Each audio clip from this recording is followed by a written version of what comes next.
Dick Fosbury, l'athlète américain qui a donné son nom à la technique de saut en hauteur, est mort.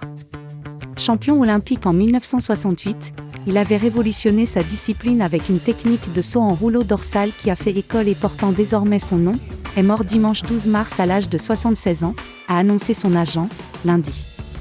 C'est avec le cœur lourd que je dois annoncer que Dick Fosbury, ami et client de longue date, est décédé paisiblement dans son sommeil, tôt dimanche matin, après une brève récidive de lymphome, a écrit sur Instagram Ray Schultz.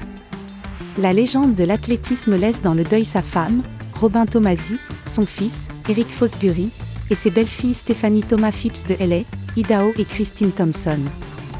La famille prépare une célébration de la vie qui aura lieu dans les prochains mois. N'oubliez pas de vous abonner pour être à l'afflux des informations. Fosbury est entré dans l'histoire de l'athlétisme avec son fameux « flop ». Une technique de saut en dorsale, quand tous les autres athlètes utilisaient celle du rouleau ventral ou du ciseau. C'est en 1968 que le monde découvrit ce drôle d'oiseau plané dans le ciel de Mexico City où se déroulèrent les Jeux. Son saut à 2,24 mètres, record olympique en prime, lui rapporta l'or et la postérité dans une discipline dont il restera à jamais le grand révolutionnaire.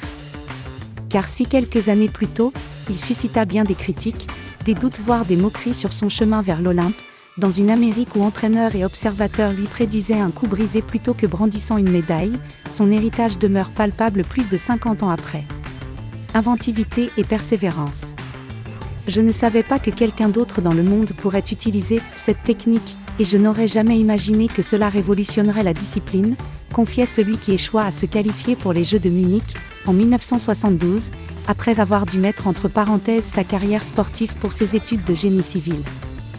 Dick Fosbury, né à Portland, Oregon, le 6 mars 1947 se décrivit lui-même, dans son autobiographie Wizard of Foz, le magicien de Foz, non traduit, comme « l'un des pires sauteurs en hauteur de l'État », avant de faire montre d'inventivité et de persévérance.